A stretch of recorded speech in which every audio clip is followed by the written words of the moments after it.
Canal 2 International, votre télévision, vous présente votre émission L'Arène.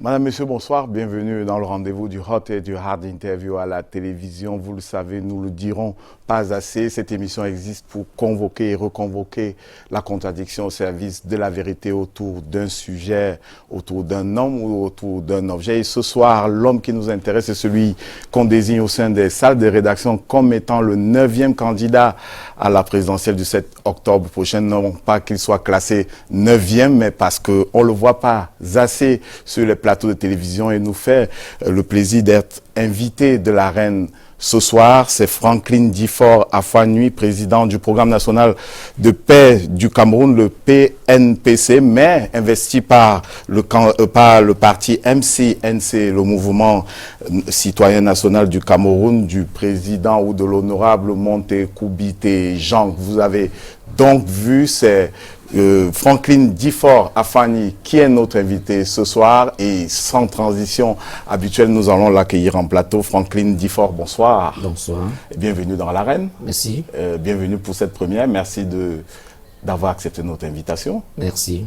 Merci. Merci surtout d'accepter de passer votre programme au scalpel parce que cette émission consiste à passer les programmes et la vision des invités au scalpel. Et pour les assises, j'ai invité deux confrères de la presse nationale, Alain Djipou, bonsoir. Bonsoir Rodrigue. Grand reporter au quotidien Le Messager. C'est bien cela. Bienvenue dans l'Arène une fois de plus. Avec vous ce soir également, Mundi de Vision 4, présentateur de Let's Talk. Oui. Sur l'antenne de Vision 4 qui émet à Yaoundé, à Sam, au quartier Sam. Bien sûr. Bienvenue. Merci beaucoup et un bonsoir spécial à tous les spectateurs de Vision 4. De Canal 2, on nous sommes habitués à dire Vision 4, nous comprenons, c'est un peu mécanique quand on est habitué à le dire tous les lundis à 16h. À 17h. À 17h. Vous êtes habitué à le dire tous les lundis à 17h, donc on comprend.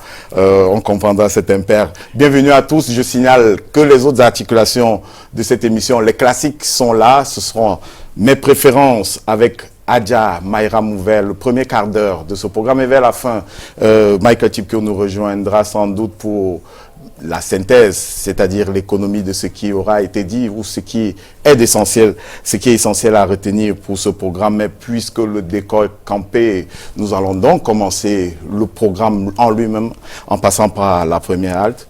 Tous contre un.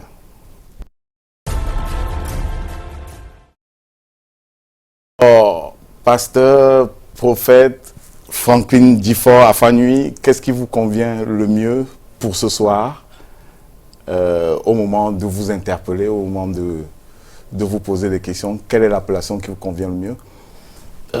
Je préfère mon nom direct, Difford Franklin Afanoui. Voilà, ça me convient. Alors, je commencerai par là, Franklin Difford Afanoui. Quelle est la vision que vous avez pour le Cameroun? Quelle est l'idée qui vous a poussé à faire acte de candidature pour la présidentielle de 2018 et quelle est l'idée que vous pensez pouvoir mettre en œuvre pour changer le Cameroun comme vous l'avez dit précédemment? Oui, je suis d'abord très contente de cette opportunité que vous m'avez offerte pour ce programme L'Arène. Je ne la vois toujours par ma télévision, mais je suis sur le plateau aujourd'hui. Je suis vraiment ravi. Bon, premièrement, ce n'est pas mes idées que je décidais moi-même de me postuler pour la candidature à la présidentielle de ce 2018. Ça, c'est Dieu qui m'a envoyé parce que j'étais là, je faisais mon boulot comme un pasteur, comme un prophète. Mais vu le fait que la nation ne marche pas, beaucoup de choses ne marchent pas. Et il y a vraiment les coups de feu déjà dans certains partis du pays. Il y a les problèmes dans certains partis du pays. Il y a les rancunes dans beaucoup de partis de ce pays. Donc, il est vraiment un moment que quelqu'un comme moi, un homme de la paix, vienne sur la scène de ces élections pour vraiment voir comment je peux apporter donc la paix dans cette nation pour qu'on ne tire pas vers ce qui attend vraiment le Cameroun si les choses ne sont pas résolues vers la paix dans cette nation. Donc, on pourrait résumer votre vision à la paix pour le Cameroun. La vision bien récente parce que ça ne fait pas longtemps que le Cameroun vit ses troubles sociaux. Il n'y a que 2 ou 3 ans dans les régions du nord-ouest ou du sud-ouest et une demi-dizaine d'années à l'extrême nord. Avant ça, le Cameroun vivait en paix. Oui, vous pouvez le dire, mais c'était les choses qui se passent maintenant. Ça a été vraiment les rancunes gardées très longtemps qui sont en train d'être manifestées maintenant. Voilà, donc ce n'est pas seulement au niveau de la paix, mais je dis les activités ou mon programme que je serai en train de donner pour le Cameroun, c'est ça vraiment qui va apporter la paix, parce qu'on ne parle pas de la paix sans certains ingrédients, certains éléments qu'il faut mettre d'abord en place avant de parler de la paix. On ne parle pas de la paix comme ça. La paix, il faut constituer certaines activités, les éléments, vous le mettez en place pour que ça puisse satisfaire certaines inquiétudes dans la nation avant de parler de la paix. Alors donc, l'idée de vous porter candidat à la présidentielle est venue simplement au moment où les troubles, les remous sociaux ont commencé au Cameroun, pas avant. Non, pas comme ça. Dieu m'a révélé ça il y a eu un peu de temps, donc je travaillais là-dessus. On peut situer ce temps-là à quel moment? Disons 2 à 3 ans en arrière. Là, à peu près le calendrier que moi je prescris. Voilà. Il y a 2-3 ans quand les remous sociaux ont commencé. Oui. Avant ça, vous n'avez pas eu l'idée, vous n'avez pas pensé à entrer en politique, jamais. Présenter une candidature jamais. Pour la présidentielle. Alain Jamais. Djipou? Oui, révérend, bonsoir une fois de plus. Bonsoir. Je voudrais comprendre, votre candidature semble d'inspiration divine. Oui. Est-ce à dire que celles de vos challengers sont d'ordre satanique? Là, je ne peux pas le dire. Je préfère de concentrer sur ma candidature parce que peut-être ils seraient en train de passer sur le même tableau, sur la même plateforme de cette l'arène. C'est peut-être à eux vraiment qui peuvent vous répondre parce que chaque candidat a son idéologie. Il sait ce qu'il fait, il sait là où il part, il sait ce qui lui motive.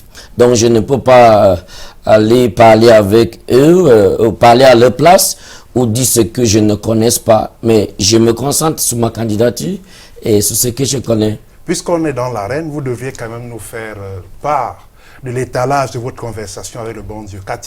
Qu'est-ce qu'il vous a dit concrètement au sujet de cette candidature? Aller et libérer la nation de Cameroun qui est en train de souffrir.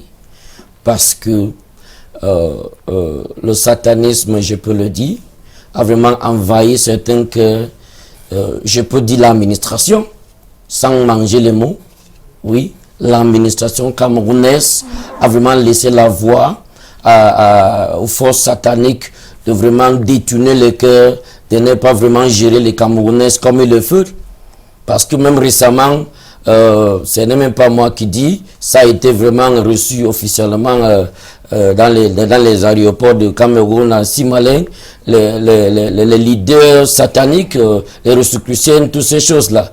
On a vu à la télévision. Mais par quel canal? Vous dites que le Seigneur vous a parlé, Dieu vous a parlé, en tout cas ça dépend des confessions religieuses. C'était par quel canal? Dans le passé, quand on lit la Bible, on a vu des gens à qui Dieu a parlé dans le sommeil.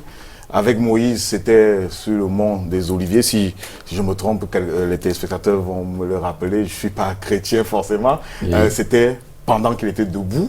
Vous, c'était pendant le sommeil ou pendant que vous étiez éveillé?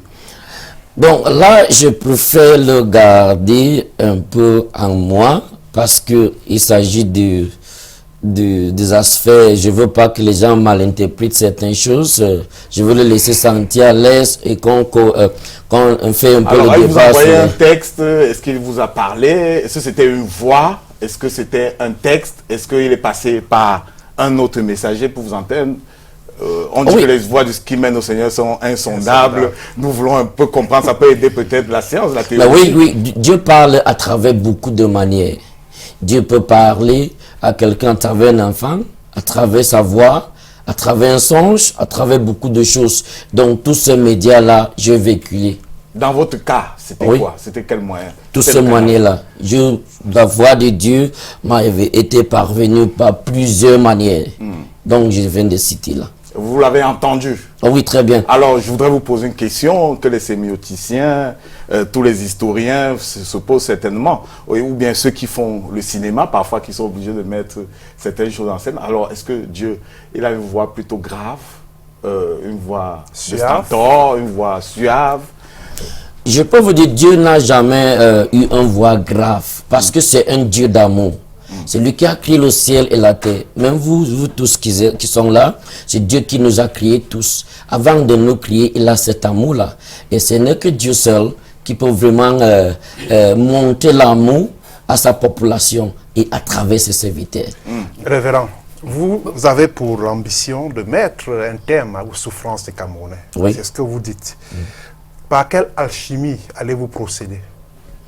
Bon, je veux d'abord vous remercier pour cette question parce que ça va toucher un parti de mes projets de société.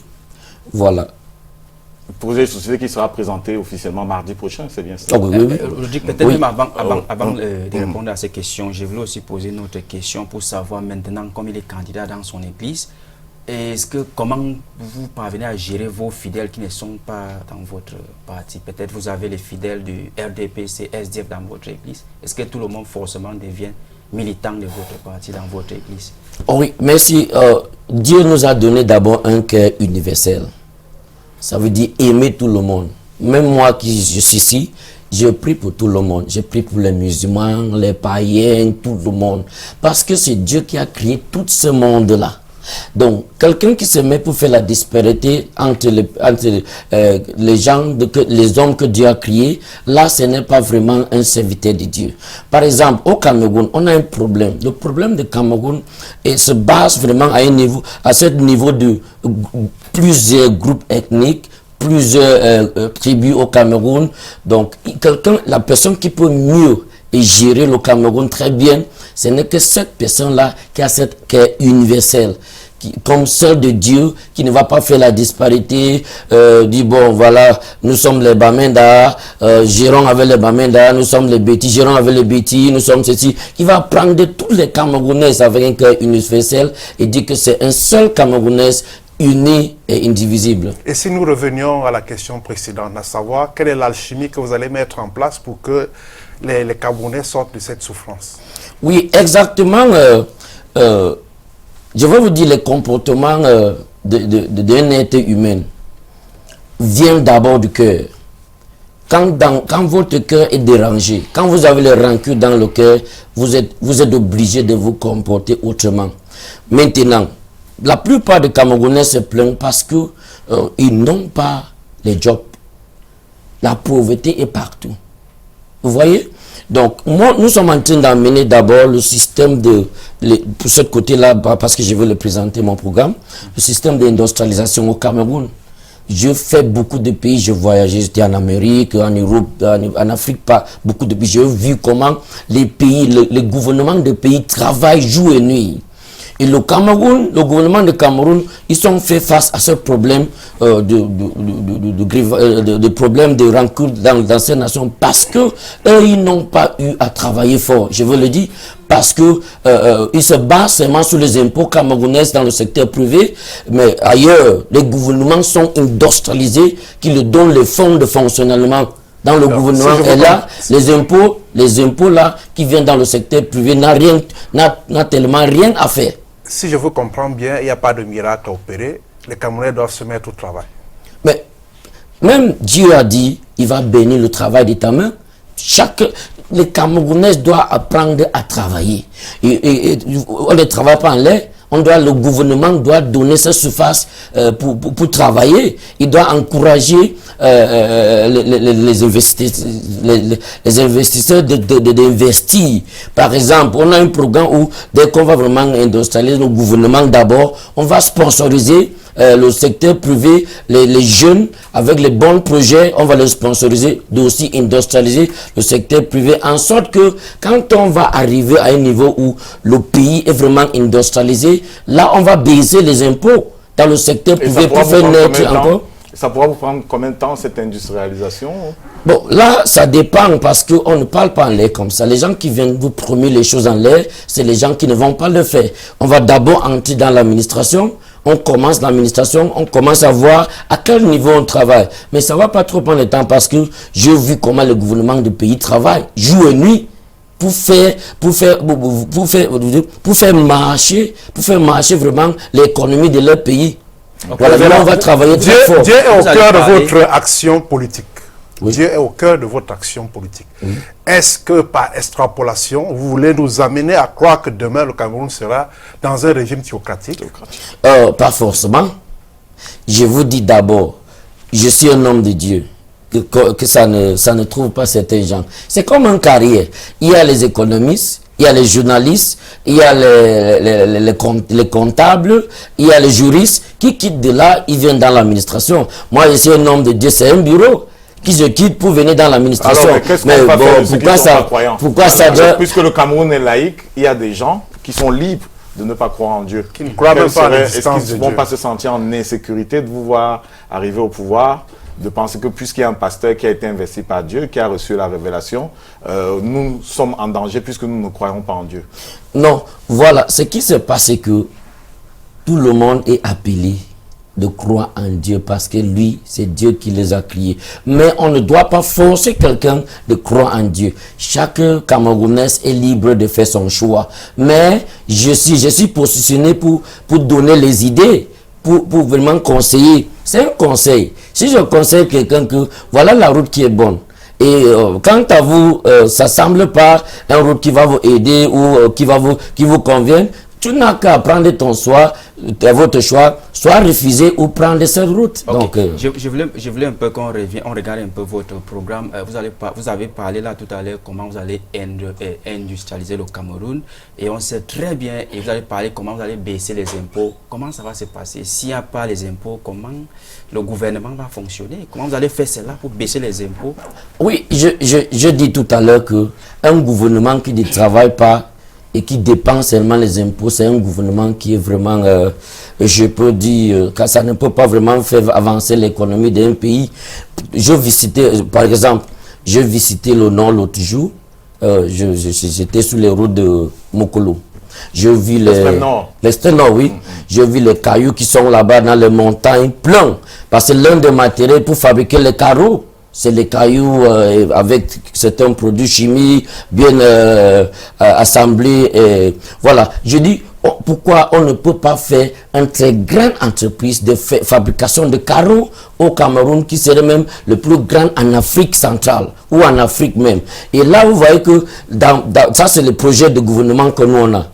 Des entreprises, fabriquer les verres, fabriquer les télévisions, fabriquer beaucoup de choses qu'on importe. Et quand on va se rendre en train de faire toutes ces choses, ça va donner énormément de fonds pour le gouvernement de bien fonctionner. Et là, les impôts qui viennent du secteur privé ne vont pas trop compter. Voilà. Oui. Sur le plan économique, si tu permets, cher confrère, sur le plan économique, il y a une réalité. Le climat des affaires au Cameroun est pas du tout propice à un meilleur développement de la PME camerounaise. Quel est votre challenge par rapport à cet aspect du programme économique? Je viens de le dire tout à l'heure que nous, on va d'abord donner la voix à ce secteur privé du Cameroun. Qu'est-ce qui va se passer? Nous, on regarde le fait faciliter la tâche de fonctionnalité dans les entreprises. Par exemple, importation de matières premières. On va voir comment on va baisser d'abord cette voie-là d'entrée, de faire entrer la douane. On va le faciliter la tâche. Est-ce que se fait déjà avec les APE? Je ne comprends pas. Accord de partenariat économique avec l'Union européenne. Avec la chute des barrières tarifaires. Non, donc vous n'avez rien à apporter. Non, mais quand je vous dis ce qu'on va faire, c'est pour encourager donc les entreprises de bien fonctionner. Voilà l'un des aspects. Voilà, et une autre, les impôts qu'on va baisser aussi, ça va les faire travailler, ça va les faire fonctionner très bien.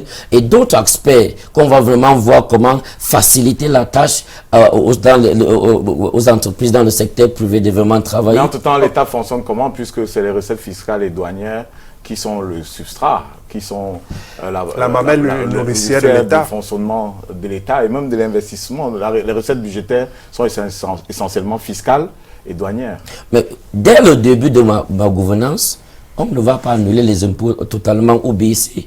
On doit d'abord travailler pour un bout de temps, voir comment aménager beaucoup de choses, voir comment mettre les choses à un niveau équilibré bien, avant de commencer à parler de baisser les impôts. C'est ce que je viens de dire ici. Mais je vous ai suivi, j'ai lu quelque part dans votre site web, vous avez dit que peut-être vous allez ramener le mandat peut-être à 5 ans, renouvelable une fois. Et vous allez prendre combien de temps pour faire toutes ces choses-là?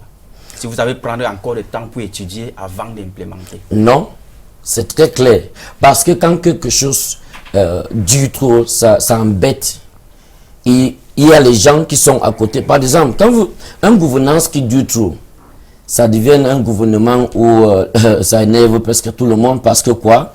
Quand vous regardez, vous allez voir qu'il y a les gens qui ont encore cette mémoire fraîche-là, qui te voyaient comment tu faisais ta gouvernance. Ils ont les nouvelles idées, ils voient vos erreurs. C'est eux qui peuvent venir maintenant en aide, qui peuvent venir comme une nouvelle gouvernance pour corriger ces erreurs-là. Par exemple, quand vous regardez, quand vous faites un mandat, autour de 2 mandats, ça finit là. Vous laissez la place donc à quelqu'un d'autre. Ça entre vraiment dans l'encadrement d'une bonne démocratie. But are you sure you will take just those few, maybe the 2 mandates, to be able to solve the entire problems of Cameroon? Exactly, because we are putting in place a very rapid system which is going to remedy the situation, because we've been studying the government for a very long time. As I've told you people, I've been traveling a lot, and God has taught me a lot of things about economic management. That is why God was taking me around, because when you look at it deeply, you see that Cameroon has not actually, the Cameroon government has not dwelled, too much on the economic aspect of the nation. And when you look at it, that is where they have been joking so much.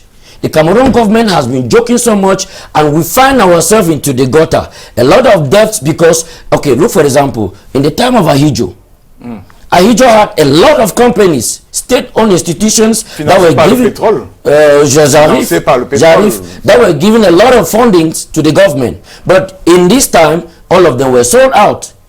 Voilà, parce que c'est un gouvernement qui n'ont pas cherché à travailler. Plutôt les entreprises que Ahidjo avait fait ont été déjà vendues tous. Si je commence à analyser certaines...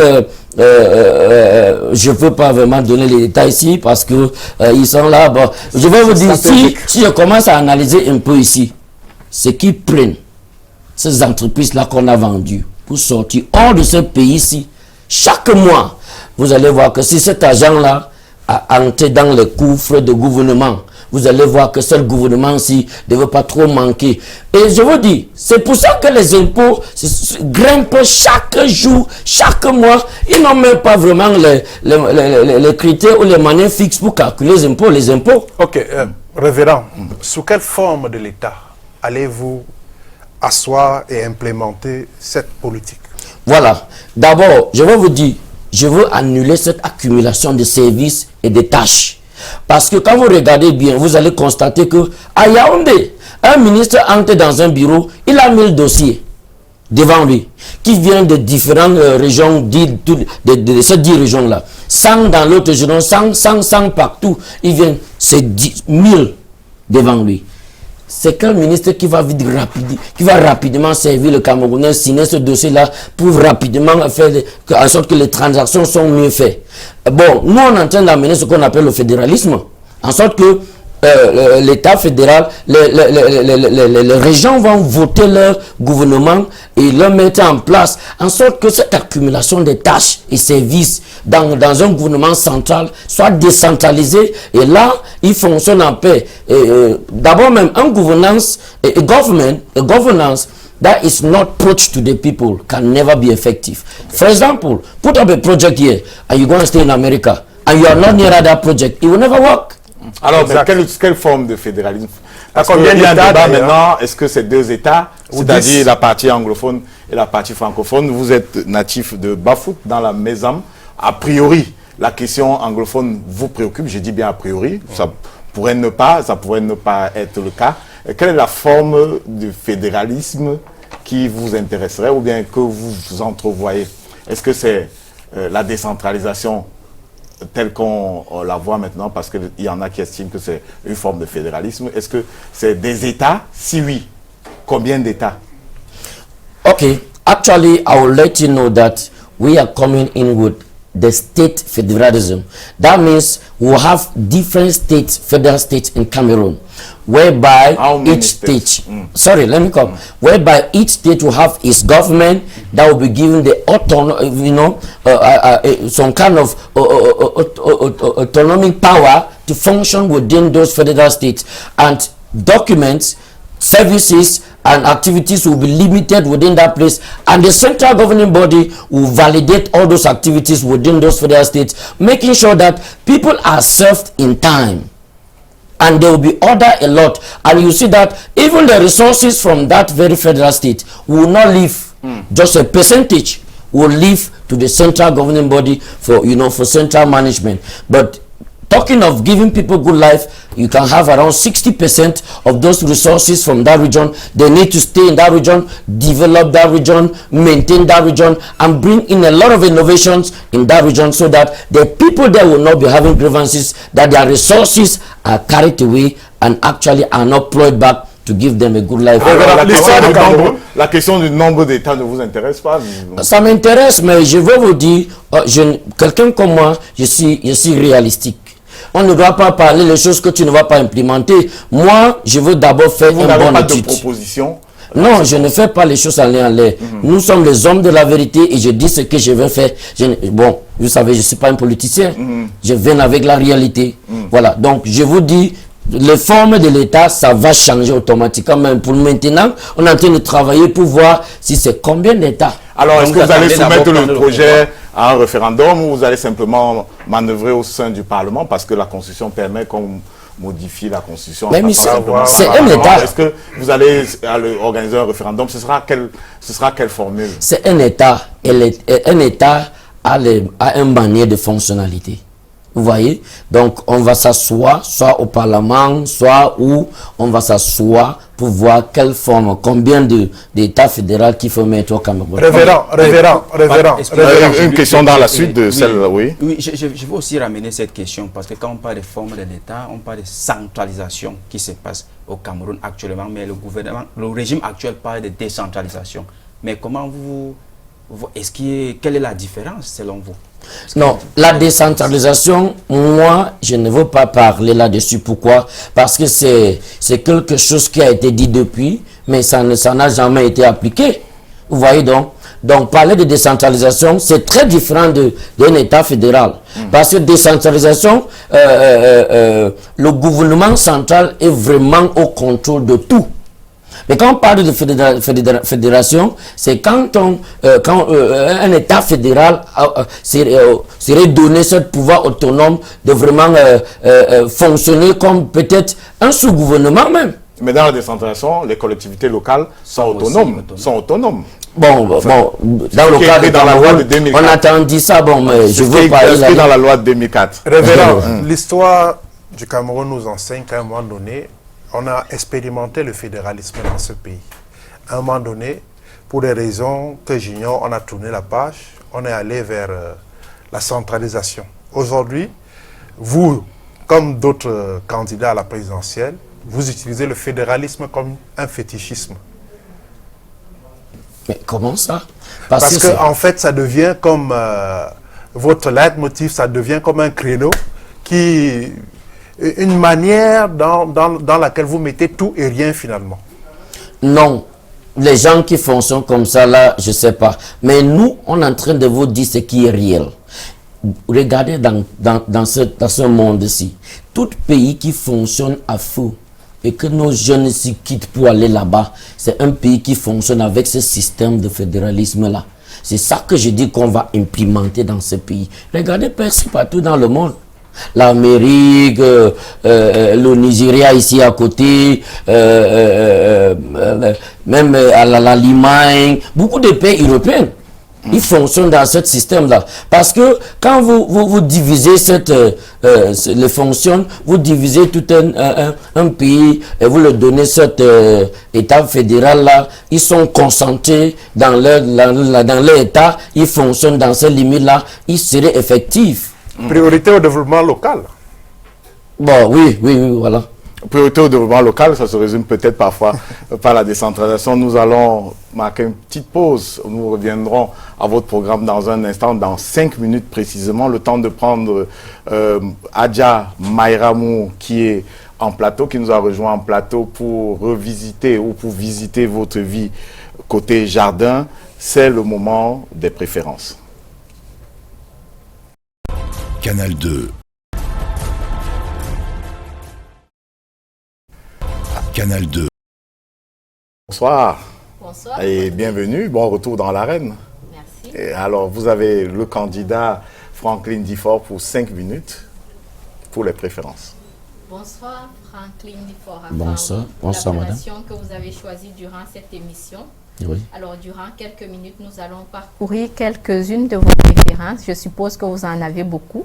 Oui. Très bien. On vous voit dans une forme physique exceptionnelle. Permettez-moi de vous dire que vous êtes très beau. Merci madame. C'est quoi votre secret? La prière, l'alimentation ou alors le sport? Et presque tout cela. Voilà, parce que quand tu es bien nourri un peu, quand tu as la paix dans le cœur, quand vous êtes en paix, vous n'avez pas peur que demain on va te donner un coup de feu là dehors parce que vous avez escroqué quelqu'un, vous avez tiqué quelqu'un, vous êtes en paix et cette paix-là, c'est ça qui me donne cette forme-là et avec la main de Dieu, ça se passe. Il se dit des pasteurs que vous aimez le luxe, le bling-bling. C'est aussi vérifiable dans votre cas? S'habiller et se présenter un peu propre, je crois que c'est le devoir de tout chacun. Même lui, tout ce beau garçon-là, vous ne le voyez pas aussi? Alors, il se dit également que les bonnes postures sociétales, le luxe qui accompagne votre quotidien se paye souvent à la sueur et à la souffrance de vos fidèles. Qu'est-ce que vous dites de cela? Non, pas forcément.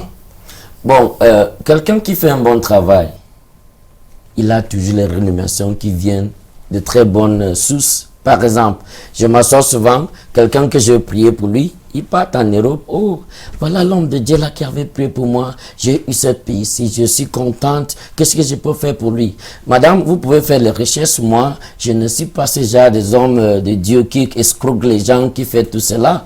Bon, il va acheter les vestes, il va acheter ceci, il va venir m'offrir. Là, je suis ravi là-dessus. Franklin Difford Afang, oui, n'est pas candidat à une élection présidentielle qui veut, surtout à une élection d'une caution de 30 millions de francs CFA. Alors, d'où vous viennent tous ces moyens? Je suis aimé par la population. Les gens autour de moi ont vu cette potentialité dans moi et ils ont accepté que vraiment c'est le moment que ce pays doit avoir un changement. Ils ont donc œuvré pour me sponsoriser, pour donner cet argent. Donc vous êtes sponsorisé par vos fidèles, c'est bien ça? Oui. Ça, c'est mon encadrement. Alors, d'où vous vient votre vocation? Inspiration divine, formation théologique ou alors vous êtes un disciple? Là, votre question est un peu vaste, mais je vais vous dire un homme que Dieu a formé à toute cette vocation-là parce que Dieu a presque tout. Voilà. Vous avez eu une inspiration divine? Pourquoi? Pour ces élections? Non. Pourquoi? Pour votre posture de pasteur. Mais oui, on ne se lève pas un matin, on devient pasteur ou prophète. Tu as appelé, c'est un appel, madame. Dieu t'appelle. Bon, je vais vous dire un peu. J'étais informaticien, j'ai fait l'ingénierie en informatique. Voilà. Pendant que j'avançais avec mes activités, voilà, Dieu a dit, voilà mon fils, vas-y, il a commencé donc à me révéler des choses, comment je veux travailler pour lui et c'est comme ça que ça a commencé. Vous n'avez pas suivi de formation théologique? Non. Vous Vous n'êtes pas issu d'un apprentissage? Non. Vous n'êtes pas un disciple de quelqu'un? Non. Alors, quelle place accordez-vous aux femmes dans votre ministère? Les femmes, d'abord, c'est important pour toute être humaine qui est sur cette terre, parce que c'est tous les hommes, soit homme ou femme, a été accouché par une femme. Donc, les femmes, donc, ils ont d'abord une très grande valeur devant moi.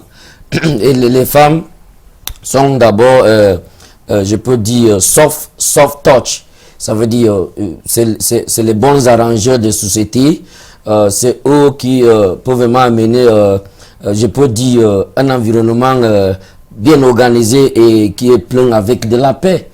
Donc, je fonctionne beaucoup aussi avec des femmes parce que d'abord, quand il y a un peu de tension quelque part et quand une femme se présente, il y a toujours cette tendance de calme là qui va régner autour de cet environnement.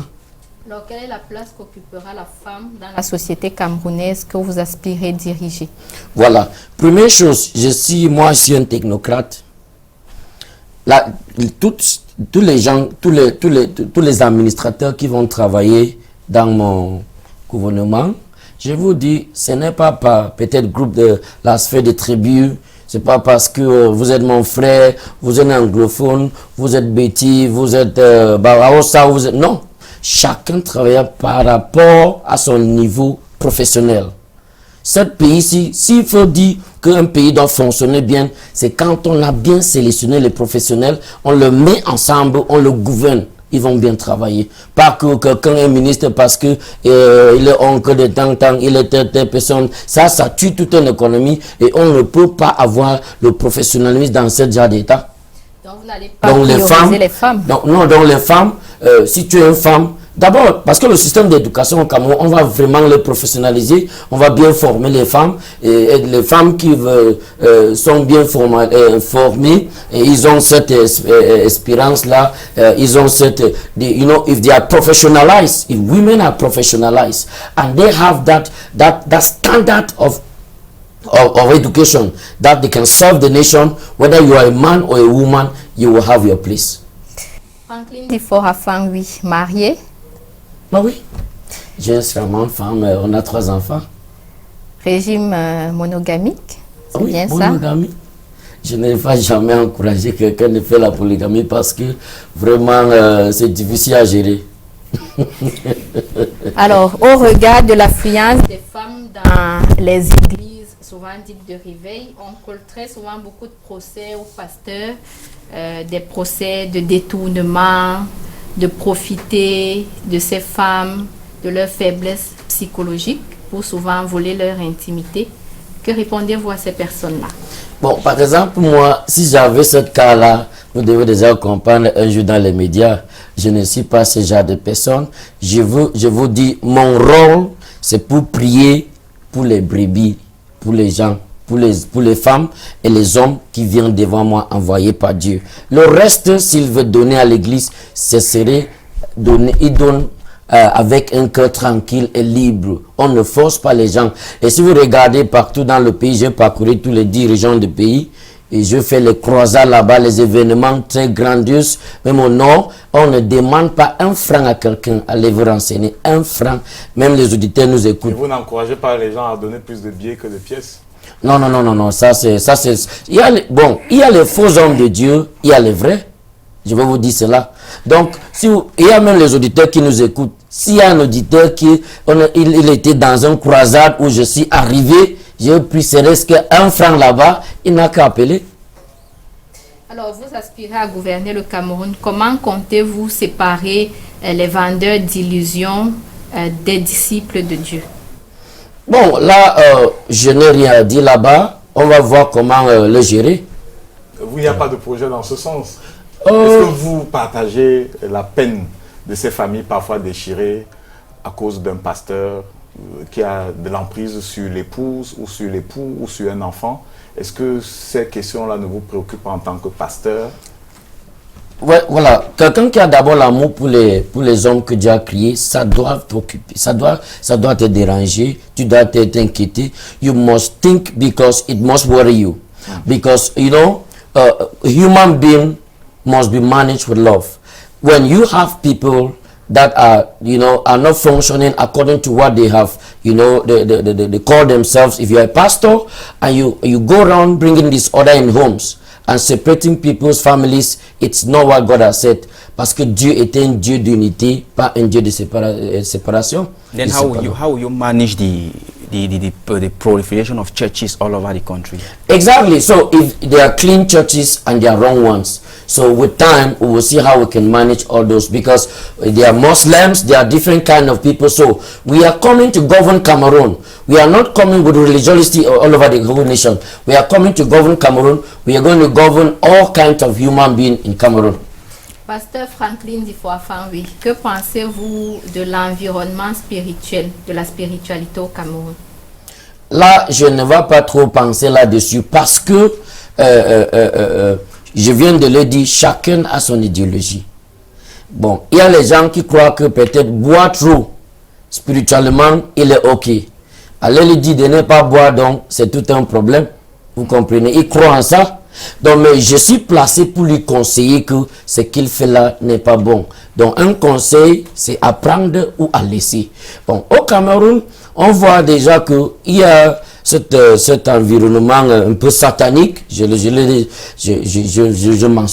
mentionnais ça ici quand j'ai commencé mon discours, que vraiment ça c'est à corriger.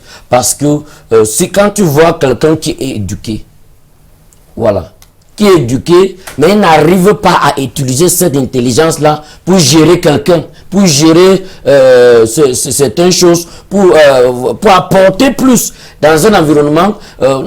Ça pose beaucoup de problèmes, parce que ça veut dire qu'il est contrôlé spirituellement. Voilà. When you see somebody, let me come.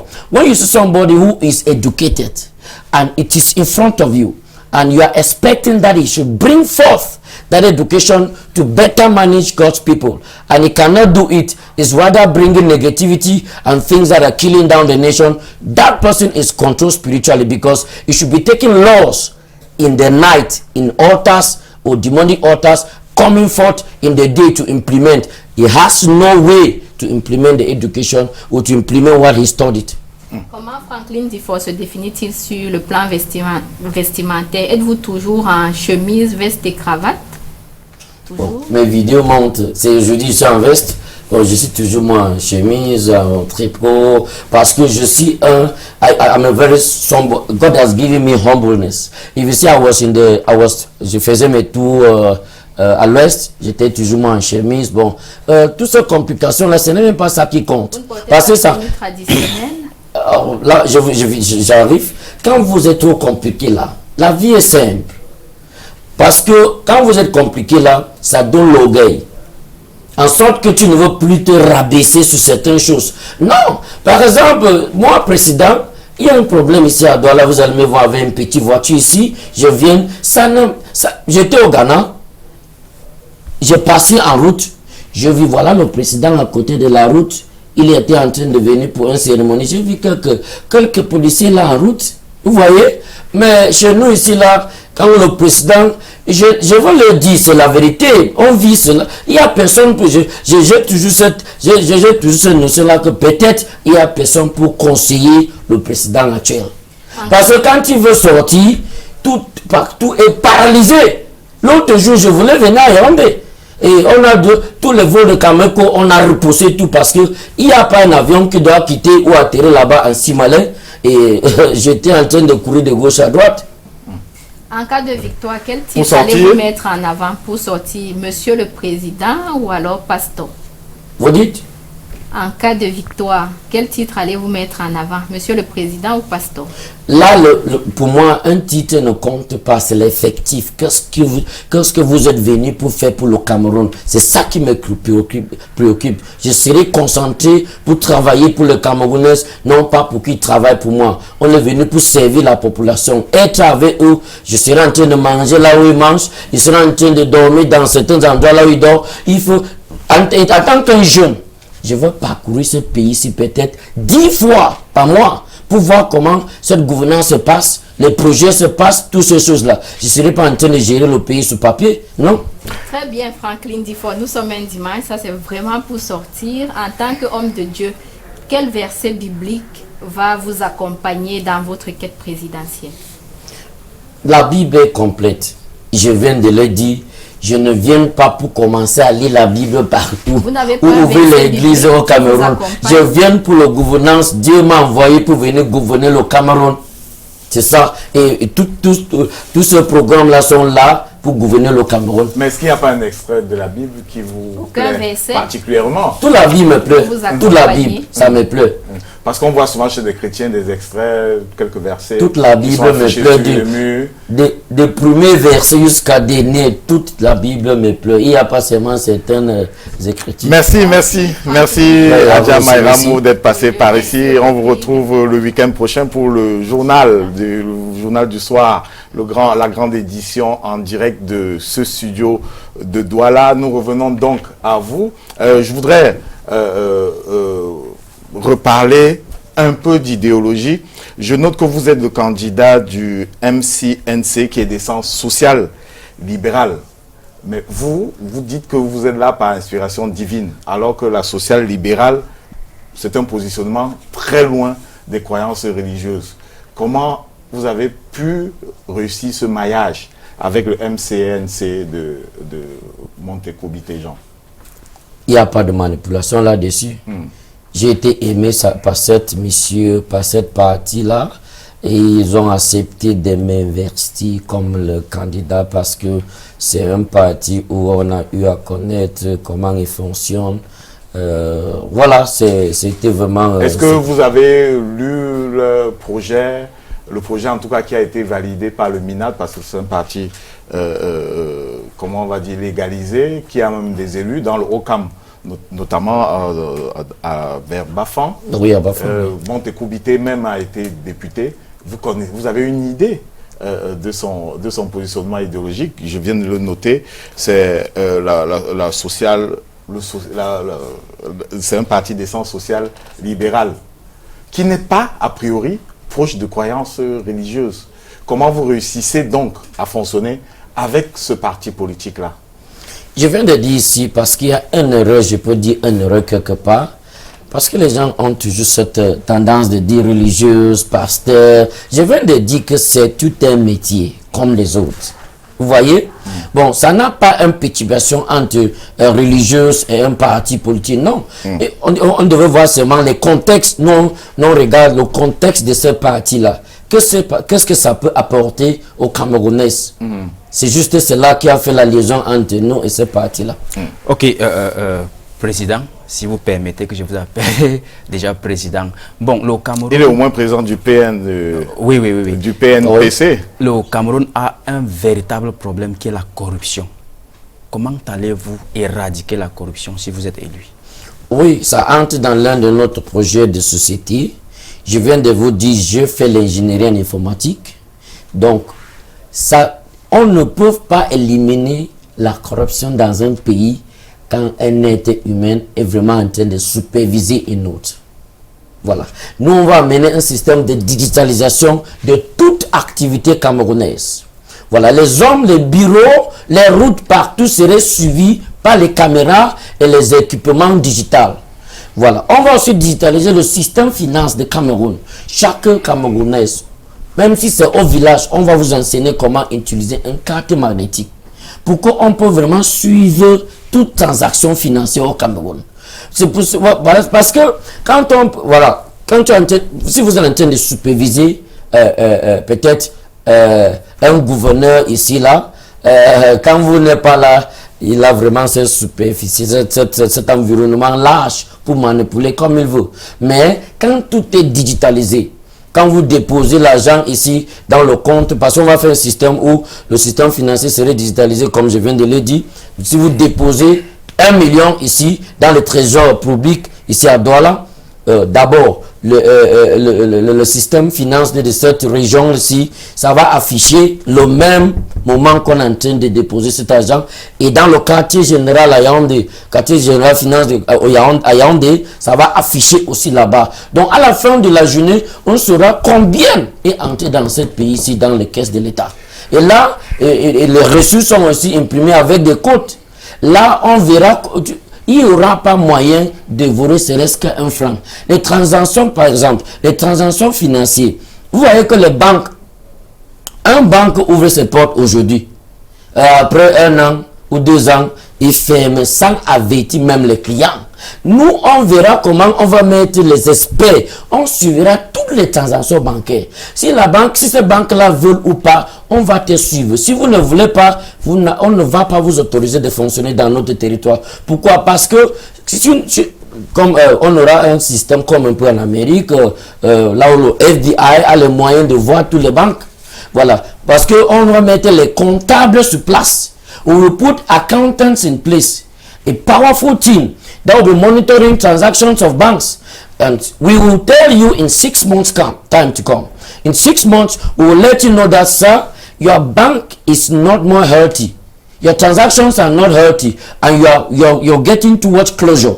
And by so doing, if you don't adjust, we will close your bank for you. Call the clients, and they will come. We'll give them their money. It will solve a lot of problems because the whole nation, banks open today, they close tomorrow. Nobody is following anything. Today, let me come. A minister, I don't call people's name, but a minister will steal state money and then go under a businessman and deposit the money there, and the man will be functioning like it is his money. No, in that case, if you are a businessman, we are following up the financial transactions and money fleet. If you are a businessman, if you have been depositing like 100 million every month, 50 million every month, 200 million every month, that is your margin. But if we see that you just come with 1 billion and deposit, we will call you. Because we are going to put up a team that's called an IT team, which will follow up all administration. We will call you, question you, follow up, analyze to see how you got that 1 billion francs. That is system, and all those money transactions, all those money laundry in Cameroon has to stop, because as we are monitoring, we will see every transaction that will be going on. Président, n'est-ce pas une vue de l'esprit que de penser que la question de la corruption va se régler par digitalisation, surtout dans un contexte bien précis où on sait que tous les Camerounais n'ont pas de compte bancaire, les masses laborieuses camerounaises ont leur argent dans les tontines. Vous voulez que l'argent liquide ne circule plus tout à fait dans les transactions. N'est-ce pas une vue de l'esprit? Non, non, non. C'est tout un affaire, c'est fiable et c'est faisable. Je viens de vous dire, j'ai marché, j'ai fait beaucoup de pays du monde ici, que vous voyez. Je fais l'Amérique, je fais beaucoup de pays en Europe. Ça fonctionne comme ça. Et pourquoi nos frères quittent ici pour aller là-bas? Parce que ce système-là est bon. Et ça éclaire l'environnement, ça donne l'égalité, les gens fonctionnent nettement. Donc, mais avant le tour digital, il y a des préalables. C'est-à-dire que l'énergie, tout le temps et à plein temps, comment on va faire du plein digital sans avoir d'électricité tout le temps, sans avoir ça entre aussi dans l'autre. Voilà. Mais cela a un coût. On finance comment? Ça entre d'abord dans l'Internet. Comment du jour au lendemain on va se retrouver avec la 4G sur tout le territoire national? Comment du jour au lendemain on va avoir de l'électricité à plein temps sur l'ensemble du territoire national? Comment vous financez cela? Même à l'heure actuelle, je t'ai dit que je fais l'ingénierie en informatique. Even actually now, these companies that are managing internet, they can still give us 4G all over the national territory.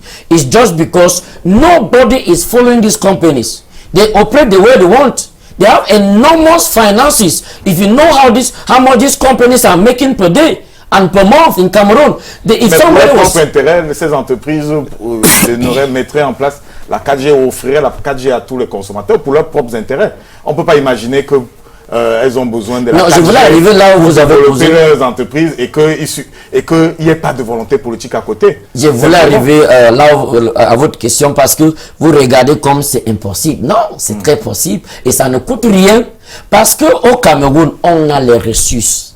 Il faut seulement que le gouvernement à cet amour de servir la nation, ils vont le faire. Et voilà, les coûts, comme vous dites là, l'énergie, tout ça là, c'est dans notre projet. Qu'est-ce qui coûte au gouvernement de faire beaucoup de sources d'énergie? What is difficult for the government to bring in a lot of sources of energy? For example, we are functioning under hydro. We will bring in wind farms. We will bring in solar panels, which will supply energy all over, and it will sustain also the hydro. There's Menchum 4. There are many places that we can generate electricity for Cameroon. Why should we do that? Because it's going to boost the industrialization system in Cameroon. Many companies, giant industries, I'm telling you, they cannot come here because they come and rate the energy level in Cameroon. It frightens them. They cannot bring their machines here that cannot turn. Mais je vous prends un exemple. Pour mettre en place un dispositif pour le produit de l'énergie photovoltaïque, vous avez cité cet exemple, il faut environ 600 000 francs pour à peu près 2 ou 3 foyers. S'il faut multiplier ça à l'échelle des 360... C'est pas dans ce sens-là que je veux que ça se passe. On trouve l'argent où? Parce qu'il faut au moins des centrales. Si vous nous rejetez l'idée de faire de petits postes au niveau des quartiers, ça veut dire que vous planchez pour les centrales. Mais on trouve l'argent où? Est-ce que vous avez un plan pour l'énergie? Est-ce que vous me permettez de les répondre? Oui. Voilà, j'arrive. Ce qui s'est passé, c'est que ce n'est pas dans ce sens-là, vous laissez à cet individu-là d'acheter à 600 000 comme vous voulez. Non, on va faire toute une station d'énergie. We'll make an energy source station, which we will get giant thousands and thousands kilowatts that will now supply to people's homes in that locality. Because there are areas where this hydro doesn't get there. But we will boost up the energy there, and then the hydro can concentrate for industrialization and some other things. You know, it has to just, you know, we have to put up a system whereby the energy sources will energize Cameroon in all aspects of functionality in Cameroon. So when you look at it clearly, you see that we have the finances. Quelqu'un qui porte 100 milliards, il peut mettre dans un banque en Suisse. Si je te dis ce que le Cameroun peut profiter de ces 100 milliards là. Nous n'avons pas la preuve de ce que quelqu'un a porté 100 milliards et puis... Ce n'est pas de ma bouche que vous faut comprendre. C'est pas de ma bouche. Je veux aussi... Et en plus, je n'ai pas appelé le nom de quelqu'un. Oui, mais voilà. nous n'avons pas encore entendu parler de cette forme d'escroquerie au niveau de l'État. Oui, cette question aussi... la jeunesse camerounaise, vous avez parlé que vous avez un projet là pour la jeunesse camerounaise. You talk about a project for the youth. I want us to tell us, what do you have as employment project for youth in Cameroon? Exactly. We know that the rate at which unemployment in Cameroon is too high and equally underemployment. Exactly as I mentioned here, we will not go around, we will not go to any other, you know, platform than talking of industrialization. When a nation is well industrialized, there will be a lot of job opportunities. Then secondly, we are going to be sponsoring more than 100 of youths. Every month, we will make sure that we can give like 1 billion francs to a youth with a very good and tangible project. We follow you up for maybe 1 or 2 years. Yes, experts follow you up, guide you on how you have to function so that you can function well. If you see that your company start looking so healthy and is productive, before now you can start reimbursing the money. All those activities will go a long way to provide a lot of employment for the youth, and you see that you know the standard of living in Cameroon is going to go very high, because we are looking for that a Cameroonian should be paid per hour. We pay. You make an hour somewhere, they need to pay it so highly because human being is very expensive. Révérend, digitalisation, oui. Mais quelle est la place de l'économie numérique dans votre programme de façon générale? Oui, je viens de le dire ici parce que, you know, the numeric aspect of Cameroon is one of the integral part of our digitalization. Because when you talk of the numeric, it goes a long way. It will carry image systems in Cameroon, TV systems, internet systems, and all these data transport systems. The data transportation system in Cameroon, everything has to be digitalized and connected together so that we can have a perfect fluid of information in Cameroon. Vous croyez que l'économie numérique est une chance de développement du Cameroun? Mais oui. Ça rend les activités, ça rend les activités rapides. L'informaticien que vous êtes ne dirait pas le contraire. Oui, oui. You know, let me come. When the information transport in the nation is slow and is not effective, it kills down the economy. You will not be waiting for quelqu'un à une transaction quelque part là, peut-être de 2 millions. Il faut que quelqu'un porte l'argent à Yaoundé physiquement, il vient donner. Non, mais avec un bon système de digitalisation, ça se passe sur l'ordinateur rapidement et les transactions sont passées. Il semble que de ce point de vue, votre église n'est pas un modèle dans la digitalisation. Des échos nous parviennent, faisant état de ce que c'est vous-même en tant que responsable de votre structure, de votre congrégation, qui portez les mallettes d'argent pour faire des dépôts dans les banques. Et je précise que l'église, c'est la Kingship International Ministry, basée à Bonabéry, ici à Douala. Bon, on ne peut pas rentrer dans ces détails parce que je devais amener les reçus ici des gens qui déposent l'argent à la banque. Ce n'est pas moi seul. Voilà, il y en a, on a toute une équipe qui fait toutes ces transactions-là parce que à l'envoi de code division of labor, when you spread labor to many people, you know it's very fast and good. People work well. Ok, tout à l'heure on a parlé de l'emploi, comme je parlais, l'emploi jeune va aussi avec le système éducatif. Comment vous allez gérer les deux? Yes, I will tell you, we have to professionalize the educational system of Cameroon. Les génies de Camerounais n'ont pas été vraiment détectés. Are you understanding it? The genius of Cameroon has never been detected from childhood. So people grow, they get into wrong educational systems, and they come out to be some other people tomorrow without, without any control or follow-up. You see somebody who's supposed to be an engineer tomorrow is becoming a journalist. You see somebody that was supposed to be an accountant is becoming a jurist. So by so doing, we cannot have good professionalism in Cameroon. So we're going to bring up an educational system whereby it is professionalized and they start detecting who you have to be tomorrow. Your journalists, they will start detecting it right from small and get you up and build up for who you have to be tomorrow. And by so doing, we will have a powerful Cameroon, a Cameroon with a lot of professionalism. People will do what they are supposed to do as it was destined for them to be. Et sur le plan de la santé, quelle est la politique que vous mettrez en place? Ou bien vous allez recommander la prière pour soigner les Camerounais? Bon, la santé, même quand on prie, il faut aller à l'école. Voilà, vous riez. Voilà, sa question est un peu amusante. Non, voilà. non. Oui, vous allez constater que même quand nous, on prie à quelqu'un, ok, on a prié, allez à l'hôpital. Prenez les médicaments pour ce problème-là. Parce que le côté spirituel a été déjà géré. Bon, il faut les médicaments. Bon, voilà. Ça entre dans notre projet de société aussi. Il y a les gens qui meurent à la porte de l'hôpital. Pourquoi? Ils n'ont pas de l'argent. Quand ils partent, il faut un pour régler les factures aux urgences. Voilà, ils n'auront pas cette possibilité-là. Vous allez voir, nous, on va digitaliser d'abord le système finance camerounais. Ça veut dire que on a accès. On peut avoir accès au compte personnel des gens. Vous savez, c'est comme ça que beaucoup de gouvernements fonctionnent. Non, mais j'arrive, vous serez content quand je vais expliquer. Oui, voilà. Parce que vous êtes malade, allez à l'hôpital. On vous traite d'abord. Vous récupérez donc d'abord la vie de ces Camerounais qui ne meurent pas.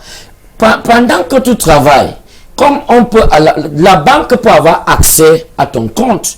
Voilà, on va mettre un système de recouvrement en sorte que dès qu'après d'avoir été traité, revenez, continue à travailler. À la fin du mois, tu peux décider, c'est toi qui vas décider. Chaque fin de mois, on coupe pour régler tes factures.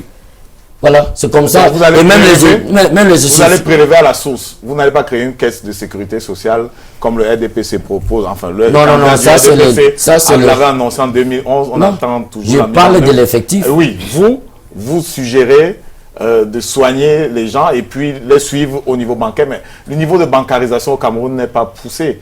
Je ne sais pas. Mais je ne suis pas sûr que ça atteigne les 30%. Comment faire des Camerounais qui n'ont pas de compte bancaire? Les Camerounais qui n'ont pas de compte bancaire n'auront pas droit à la santé, donc à cette assurance maladie-là. Je viens de vous dire que quand on va digitaliser le système finance camerounais, chaque Camerounais aura une carte maladie. Ça veut dire que vous êtes obligé d'avoir un compte bancaire. Voilà. Et pourquoi on fait tout cela? Pour gérer tout ce problème-ci. Parce qu'on va arriver à un niveau où, au Cameroun où tu n'as pas besoin de même avoir tout l'argent avant d'acheter une maison, acheter une voiture. Où on va faire ce qu'on appelle le mortgaging. You have a mortgage system in Cameroon whereby as you are working, we know your accountability system, we know how your account has to operate, we know everything. It's going to be honesty.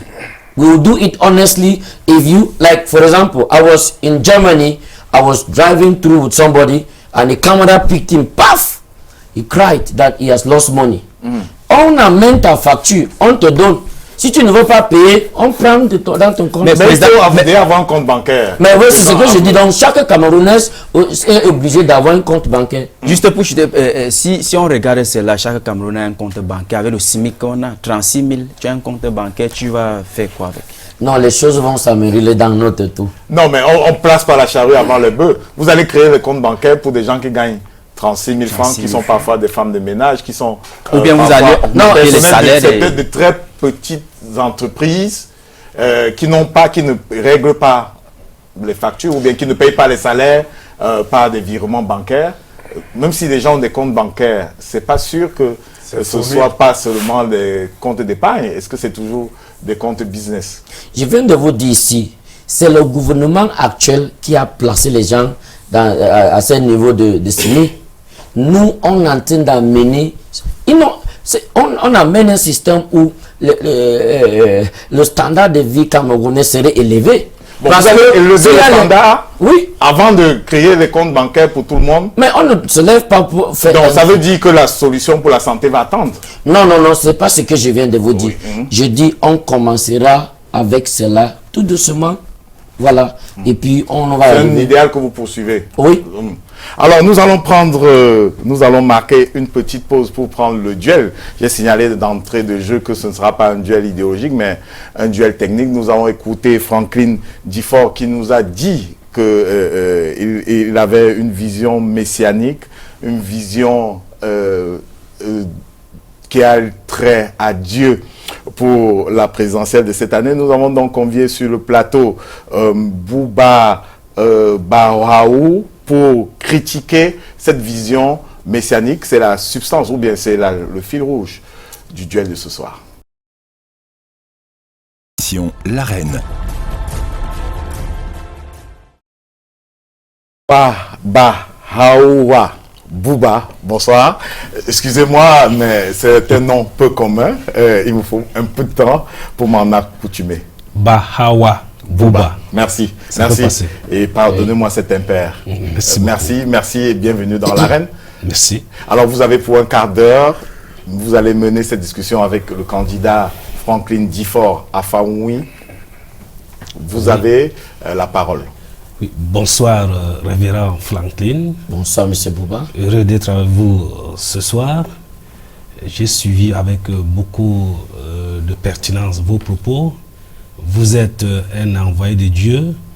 Un constat se dégage tout de même sur le plan économique, sur le plan du développement de notre continent. Le continent africain est à la traîne. Est-ce à dire qu'il n'y a pas un Dieu pour les Africains? Dieu est un Dieu universel pour tout continent. Il y a Dieu en Afrique, mais il y en a les gens qui sont les administrateurs qui ne veulent pas écouter donc la voix de Dieu pour mieux gérer l'Afrique. Pourquoi tous les pays africains ne sont pas industrialisés d'après vous? Là, ça dépend de chaque pays. Il y a les pays africains qui sont industrialisés. Lesquels, par exemple? Par exemple, le Rwanda, maintenant, ils sont industrialisés. Non, ils ne sont pas développés. J'arrive. Le Rwanda, ils sont en train de construire le Volkswagen maintenant au Rwanda. Donc, le pays de Paul Kagame. Pour vous, c'est J'ai les preuves. Pour vous, c'est un exemple? Mais oui, l'Afrique du Sud est industrialisée. Et même le Nigeria, ici à côté, est industrialisé. Pour ne que citer un peu, même ici là au Ghana, je fais tout ce pays là. Ici au Ghana, j'étais à Accra. On fabrique les frigos à Accra, on fabrique les voitures ici au Ghana, on fabrique beaucoup de choses made in Ghana. le Nigeria parfois est présenté comme la première puissance industrielle du continent, Oui. parfois la deuxième. C'est un pays de 180 millions d'habitants environ, qui a un budget de 17 000 milliards. Oui. Et donc, il est parmi les plus pauvres du monde. C'est un constat, c'est un fait. Oui. Il est parmi les plus pauvres du monde. C'est parce que quoi? Les administrateurs, ils n'arrivent pas à bien distribuer les ressources des Nigériens. Ont-ils vraiment? J'arrive. Parce que quand tu vas voir au Nigeria, le riche, il est tellement riche, un pauvre est tellement pauvre. Donc c'est une affaire de gestion. Vous voyez? Il y a vraiment énormément de ressources au Nigeria. Il y a seulement le budget de crude oil au Nigeria. Si on vous dit que ça dépasse le budget de Cameroun, ça n'est pas à douter. Alors, d'après vous, vous avez dit ici qu'en tant qu'homme de Dieu, un pays, pour être industrialisé, doit produire la richesse. Pour le cas du Cameroun, quelles sont ces richesses pour lesquelles nous devrons commencer par produire pour industrialiser le Cameroun? Voilà, je veux vous dire, d'abord je vous remercie pour cette question-là parce que c'est une question c'est quelque chose qui a vraiment inquiété beaucoup de gens. Nous sommes ici. Un blanc ou un étranger vient au Cameroun, il ramasse un produit chez nous. Ça veut dire que dans nos ressources naturelles, il ramasse, il part avec dans un conteneur, il part fabriquer quelque chose, il revient nous vendre ça 100 fois plus cher. La manière, plus que ce qu'il a payé pour les natural resources. Là, vous allez constater que nous, on est en train de regarder les choses différemment. Nous, on va fabriquer toutes ces choses-là ici. Oui, c'est l'industrialisation. Oui. Il faut avoir les capitaux. Et pour avoir les capitaux, il faut d'abord produire une richesse, les vendre, avoir de l'argent pour industrialiser maintenant le Cameroun. Nous sommes donc au processus. Quelles sont ces richesses que nous devons d'abord produire pour avoir les capitaux et enfin industrialiser le Cameroun? Exactement. Quelles sont ces richesses? Oui, mais vous allez constater que seulement les institutions de l'État qui ont été données de haut là. Si ces institutions sont... Vous parlez des sociétés d'État qui ont été privatisées. Oui. Parce qu'en 1980, les Margaret Thatcher, les Donald Reagan, les François Mitterrand, ayant gagné la guerre froide, ont imposé la privatisation. Oui. Vous êtes d'accord avec moi? Oui. Est-ce qu'on avait une force pour dire non à ce système de néocolonisation? Là, je ne connais pas les négociations qui ont été mises en place. Mais c'est un fait. Mais moi, mon idéologie est différente. Est-ce qu'on avait les moyens, peut-être Dieu, appeler Dieu au secours, est-ce qu'on avait un moyen de dire non à ce système de privatisation qui nous a été imposé? Vous savez que l'action de quelqu'un qui a vraiment d'abord une conscience qui n'est pas claire, vraiment ça ne peut pas t'aboutir à un résultat bon. Si moi d'abord, si je ne suis pas d'abord corrompu, et il y a certains gens qui viennent autour de moi pour m'imposer certaines choses qui ne sont pas claires, là je ne peux pas accepter. C'est par les voies des armes. Nous avons vu 27 chefs d'État tués en Afrique, des millions de leurs compatriotes ont été assassinés parce qu'ils ont tenté de dire non. C'est les forces d'armes. Pouvons donc compter sur Dieu pour résister? D'abord, je dis toujours, ça dépend de les négociations. Et quand tu acceptes certaines conditions, certains agréments avec quelqu'un, sachez que vous allez les exécuter. Voilà. Mais avant d'accepter, il faut réfléchir d'abord. Parce que la plupart ont été négociés sous voie intérêt personnel. Ils ne regardaient pas qu'est-ce qui va arriver à un État. Revenons maintenant à la production de la richesse. Admettons que nous voulons produire, par exemple, de la banane. Il nous faut les capitaux d'investissement. C'est-à-dire qu'il faut que les banques centrales prêtent de l'argent, n'est-ce pas, soit à des collectivités ou soit à des individus pour produire de la richesse et rembourser. Comment allez-vous faire pour financer la production de richesse?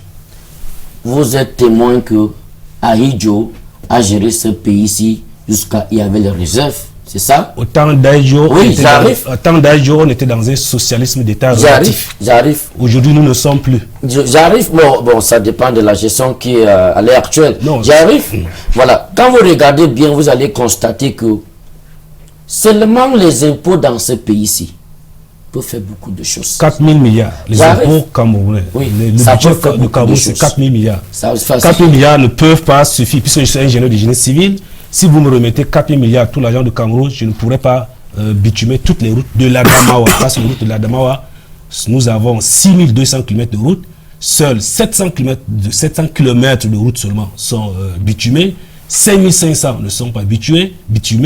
Étant donné que 1 km de route, pour le réaliser, c'est 1 milliard, il nous faut 5 500 milliards. Alors que le budget du Cameroun, c'est 4 000 milliards, ça ne pourra pas bitumer les routes de l'Adamawa.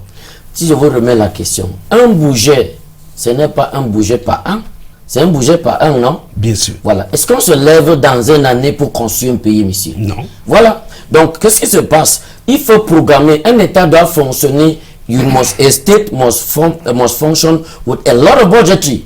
You know that, okay, this year, these are the projects we have to carry. And then, the finances is distributed well on different areas. Et là, on doit prendre compte au développement, le budget pour le développement. You need to consider that, you don't have to spend all the state money on budgeting, on things that will not bring in finances to the state. No, that is not an economy that has to grow. 70% des peuples camerounais sont au chômage. La création d'emplois. Sans une banque centrale, comment un pays peut-il produire des emplois, créer des emplois sans une banque centrale d'investissement? Notre banque centrale se trouve à Charles-Malière, à Paris.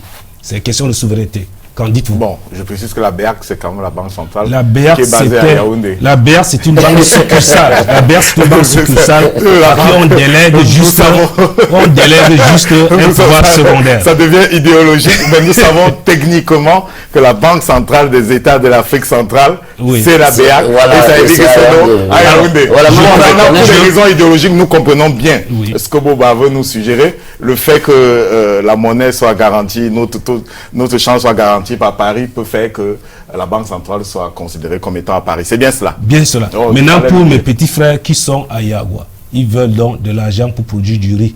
Où est-ce qu'ils pourront se diriger lorsque vous serez au pouvoir pour avoir d'argent comme crédit d'investissement? À l'église peut-être? Non, j'arrive. L'affaire des crédits, là toujours, je viens de vous dire, l'argent de ce pays-ci n'est pas bien géré. Si on gère les ressources d'abord, le peu qu'on a dans ce pays-ci, sans gaspillage, sans vol, on aura vraiment suffisamment de l'argent pour faire certaines choses et même investir aussi dans les projets de développement. Un homme qui a 10 enfants à Douala n'a que 30 000 francs de salaire. Peut-il bien gérer? Non, mais là, ça dépend it depends on the policies. C'est le cas du Cameroun. 4 it milliards, depends on the company policies. 4 000 milliards pour 24 millions d'habitants, c'est comme 30 000 pour 10 personnes à Douala. J'arrive. It depends on the policies. Company policies that government has put in place. In my governance, I will not accept somebody to be earning 30,000 a month. It will not work. There's no love. Why some people are having 10 million per month? J'arrive. C'est des J'arrive. Je suis un candidat présidentiel, donc vous me laissez parler, voilà au moins. On vous écoute. Voilà. Donc, je vais vous dire, bon de carburant d'un ministre, c'est combien? Hein? Le salaire d'un ministre, c'est combien? Vous comprenez? J'arrive. Et toutes ces choses-là. Il y a certains cadres où, c'est comme la vie les appartient. Mais alors, les bas peuples sont en train de souffrir. Donc, nous, on va égaliser tout, en sorte que, et avec le développement qu'on a sur place, tout le monde va vivre bien au Cameroun. Il faut d'abord cet amour-là de faire vivre tous les Camerounais d'abord. Vous allez voir qu'il y a une entreprise, ça produit bien au Cameroun. Ça a des milliards. Mais il n'y a personne pour le frapper, cette police-là, de bien payer les Camerounais. Il n'y a personne. Pendant qu'il fonctionne, peut-être les partis, je ne veux pas entrer dans les profs. Ils partent quelque part, ils donnent peut-être quelque chose à un administrateur. Pardon, voilà mon entreprise. Je ne veux pas qu'on me dérange. J'arrive. Bon, je veux fonctionner bien. Voilà. Chaque mois, vous avez peut-être 100 millions. Laissez-moi fonctionner. Est-ce que cet administrateur-là qui dévoue vraiment assurer qu'on paye bien les Camerounais, va aller pour parler encore. S'il parle, l'entreprise là, sont 100 millions chaque mois, ça ne va plus venir. Donc, en sorte que nous, avec la transparence là, que nous on est en train d'amener, on n'a pas besoin de 100 millions. On a besoin de paiement chaque mois de nos Camerounais très bien. Soit cette entreprise là se ferme ou ils payent bien nos Camerounais. Parce que on sera en train de voir comment ils fonctionnent. Ils ne peuvent pas voler dans notre état parce que quand on va digitaliser ce système finance, on saura comment il fonctionne. Il n'y a pas moyen pour... Le niveau de salaire est fixé par le niveau de la production de la richesse. Lorsque vous ne produisez pas de la richesse, le salaire est très bas. Le mal des Camerounais aujourd'hui, c'est que nous sommes dans le chômage. Comment pouvez-vous donc créer de l'emploi dès que vous accédez au pouvoir? Je viens de le dire ici. Ça dépend de la gestion et de l'amour pour servir un pays, pour rendre les Camerounais heureux. C'est le secteur privé qui est en panne. Aujourd'hui, vous savez que même en Europe, en France, l'État emploie que 8% de sa population, c'est-à-dire le gouvernement. Aux États-Unis, le gouvernement emploie autour de 9% de la population. C'est dire que 90% des hommes dans un pays sont utilisés par le secteur privé. Et pour que le secteur privé se développe, il faut qu'il ait accès au crédit d'investissement. Or, nous sommes dans une néocolonie. Dans une néocolonie de mémoire d'homme, il n'y aura jamais de crédit d'investissement. C'est un problème de souveraineté. Si vous me permettez, parce que vous me donnez un peu de temps, je vais les répondre. Oui. Si vous me permettez, vous connaissez Eneo? Oui. Sans appeler le nom de l'entreprise, oui. Pour te répondre. Qui a été privatisé. Voilà. Eneo, vous pouvez me dire à peu près combien d'abonnés sont à Eneo maintenant? Ils sont nombreux. Oui, mais vous pouvez me dire parce que vous avez donné les bonnes statistiques. Non. Voilà. Bon, Eneo n'a pas moins de 5 à 10 millions d'abonnés. C'est pour des individus. Oui, j'arrive. Bon, vous allez constater que le plus bas facture d'électricité au Cameroun, ça peut être peut-être à 1000 francs ou 2000. Mais il y en a qui paient les millions. Donc, quand vous essayez de les mettre ensemble, le plus bas peut devenir peut-être à 10 000 ou à 20 000. Je vais vous dire ça. Et quand tu multiplies ça fois 10 millions d'abonnés, c'est des centaines de milliards par mois. Ce genre d'entreprise, ça ne devait pas être privatisé. Donc, si on ensemble toutes ces choses-là, toutes ces entreprises-là, et cet argent-là revient dans les caisses de l'État, je vous dis d'abord, l'économie va commencer à marcher un peu, et puis qu'on va mettre un très fort système de recherche et de créativité. Nos ingénieurs qui sont là, on va le faire entrer, le système de créativité, on le met au travail, créez-nous ça, parce qu'on va faire une zone franche au Cameroun. Mais pour cela, toutes les choses qu'on crée, on va les mettre là-bas pour vendre. They call it free trade zone in Cameroon. We have to do that one, which many countries in Cameroon, in Africa, they will come to buy in our free trade zone, and our economy will be booming because there are countries that just have like agriculture and 2 mines in their country. But Cameroon is very rich. We have hundreds and hundreds of natural resources in Cameroon, but we are not able to give life that the Cameroonians have to live. Dernière question. Oui. Vous le savez bien, ce que nous avons dit ici impose d'abord la souveraineté. Aujourd'hui, nous sommes à la recherche de cette souveraineté, d'où la présence, n'est-ce pas, des armes à nos frontières. Boko Haram, Seleka, Antibalaka, Ambazoni. C'est parce que nous voulons avoir la souveraineté. Allez-vous apporter votre soutien, pour le moment, un soutien total à votre armée et au pouvoir en place pour lutter contre ces rebelles-là? Oui, d'abord, je vais vous dire clairement. Même si vous apportez un soutien aux armées pour lutter contre ces gens qui sont en train de se gréver là, ça ne va pas donner. Il faut d'abord résoudre le problème des militaires que je ne vais pas citer ici. Même les militaires ne sont pas contents de tout. Il faut d'abord la souveraineté pour produire la richesse. Et il faut d'abord résoudre le problème salarié d'abord non, il faut d'abord de l'argent. Mais vous me coupez, voilà. Il faut d'abord résoudre le problème salariés d'abord de militaires. Les conditions de travail. Non, j'arrive, voilà. Le problème. On a toujours estimé que le régime de Yaoundé entretient bien les militaires. Non, par contre, il y a les militaires qui ne sont pas contents parce que leur prime, il y a les primes militaires que jusqu'au jour d'aujourd'hui, on n'a pas encore payé. Et les militaires, certains ne sont pas encore. Il faut résoudre d'abord tout ce problème-là. Et dans le côté civil, les gens qui dégrévissent, les gens qui sont en train de gréver, qui portent les armes, il faut aussi résoudre leurs problèmes. Les deux côtés doivent manger, ça doit marcher. Pourquoi? Parce que quand quand vous êtes en train d'apporter la résolution sur un, ça ne va pas donner. Le secteur privé, pourquoi ils sont en train de gréver? Ils grèvent parce que la vie, il n'en a marre. Ils ne veulent, ça ne donne pas le niveau de vie qu'ils attendaient. Parce qu'ils ne travaillent pas. Parce qu'ils ne travaillent pas. Voilà. Merci, Vous avez donné c'est parce qu'il y a la distance, je devais te saluer. Merci d'être passé par ici, mais je dois signaler que le Cameroun est bien souverain, on s'entend dessus. Le Cameroun est libre, indépendant depuis le 1er janvier 1960. Cette souveraineté sera est souverain, est membre des Nations Unies comme un État souverain. Peut-être vous parlez de souveraineté au point de vue philosophique et économique. Et puisque Bouba parle de souveraineté au point de vue économique, il y a une question qui revient et qu'on pose toujours aux candidats. Oui. Le débat a été relancé avec la sortie du président équato-guinéen, en tout cas tel que les journaux le présentent. Est-ce que vous êtes pour la sortie du franc CFA? Voilà, si la population se plaint d'abord des problèmes de franc CFA, voilà, ça veut dire qu'il y a vraiment un problème quelque part. Donc, avec notre gouvernance, tout doucement, on verra comment affranchir cela. Est-ce que, idéologiquement, vous êtes pour ou contre? Je reformule. Les candidats sont appelés parfois à se prononcer sur certaines questions qui reviennent. Nous avons posé la question sur la crise anglophone. Vous êtes pour un État fédéral, vous l'avez dit. Mais il y a la question de la sortie ou non de la zone CFA. Je repose la question parce que je n'ai pas...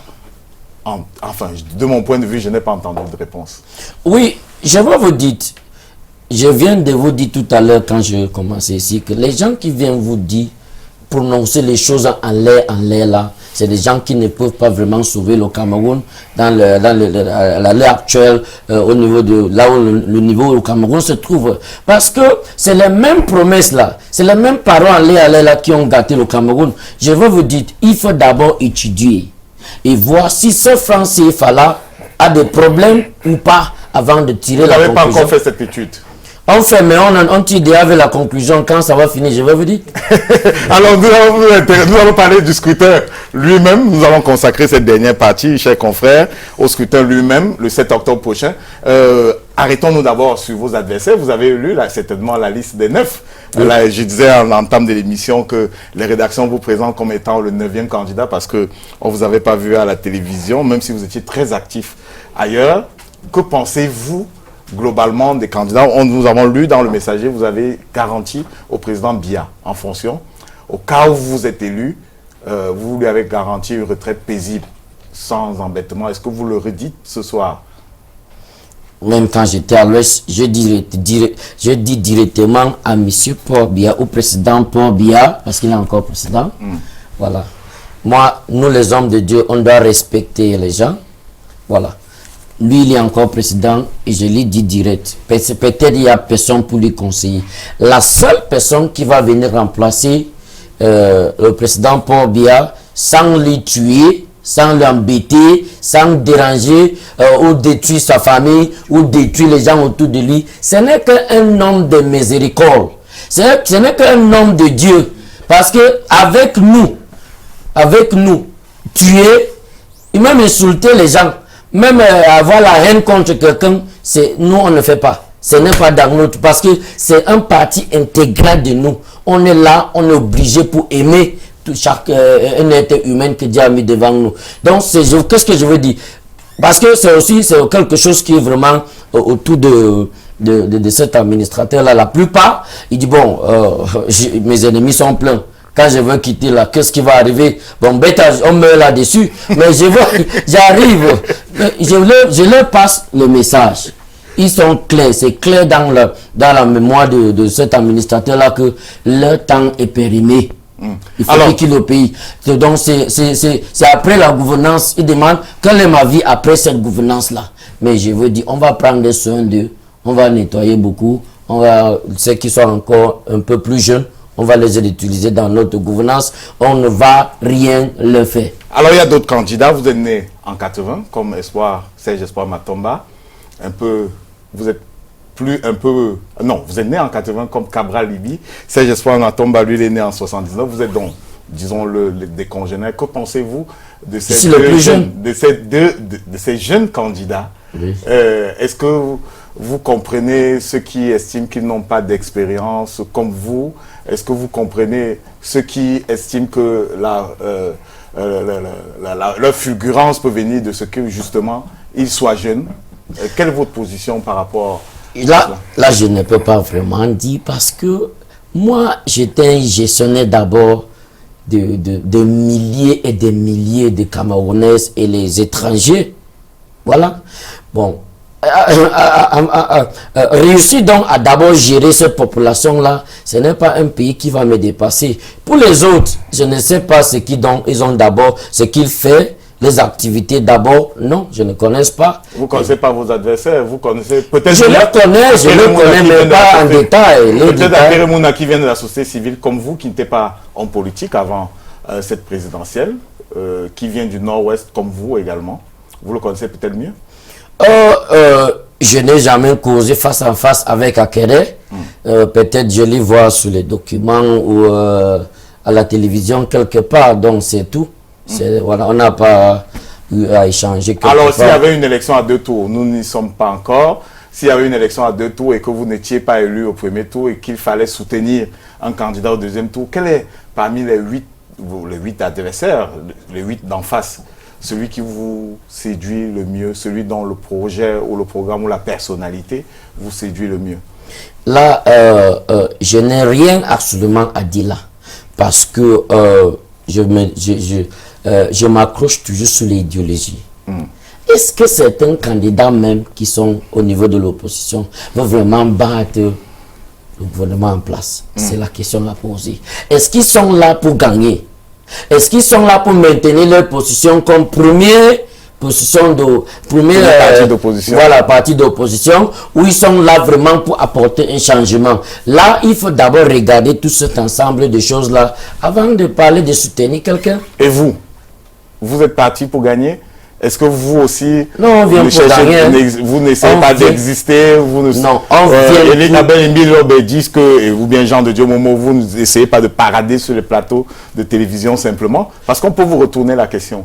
Non, oui, mais je veux vous dire, la seule différence avec moi est que je suis un homme de vérité. Et je n'ai jamais aimé pour faire la politique. Et je ne suis pas un politique. Je viens avec le leadership pour changer ce qui est là en place et faire vivre les Camerounais à un niveau très très élevé, le niveau de standard de Cameroun, pour vraiment le faire vivre bien. Mais je vais vous dire quelque chose. Il y a quelque chose que je mentionne ici qui concerne les hôpitaux. Il y a d'abord, on va arranger d'abord les hôpitaux qui sont là, qui sont pas bien équipés. On va les équiper, nettoyer. Et pour les premières phases de gouvernance, on va d'abord voir comment les médecins peuvent bien traiter les Camerounais avant de passer au niveau où on a vraiment le système de compte bancaire là où ça va passer très rapidement là. Question en rapport à l'élection, au scrutin? Oui, évidemment, Rodrigue, je m'empresse quand même de demander au révérend qu'est-ce qui l'a motivé en allant présenter les grands axes de son projet de société à des missions diplomatiques basées au Cameroun. Était-ce pour vous un moyen de chercher l'onction de ces missions-là? Bon, là, j'aime l'amitié. C'est d'abord la première chose. Hein? Je voyage tout le temps. Et étant dans mon pays, you know, there are courtesy visits.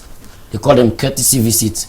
I pay courtesy visits to visit them and also see how they are feeling in Cameroon and upcoming elections, how are they feeling and how are they feeling in my state, because I already feel a president. I need to greet my people and talk to them, people that are living in the land. Si vous êtes élu au soir du 7 octobre, quelle est la première mesure que vous allez prendre dans la pacification de la région du nord-ouest et de la région du sud-ouest? Oui, mais au nord-ouest et au sud-ouest, ils n'ont pas commencé avec l'idée de sécession. Ils ont commencé avec l'idée de suggérer ou soulever certains problèmes qui sont faits face à leur niveau de vie. Qu'il faut que le gouvernement vienne en aide. Bon, si ce temps-là, ils avaient un peu écouté, pour commencer, vous voyez une situation où je vais vous... Un enfant pleure. Il a pleuré, il a faim. Vous avez 10 beignets, l'enfant demande 10 beignets à main, il veut manger 10 beignets, c'est pas ça? Et en tant que papa, vous venez, mon enfant ne pleurez plus. Quel est votre problème? Pas que vous venez dire que tu dois pas pleurer même. Ça, c'est étouffer l'enfant et il va s'éclater. Maintenant, il faut d'abord demander l'enfant, tu pleures quoi?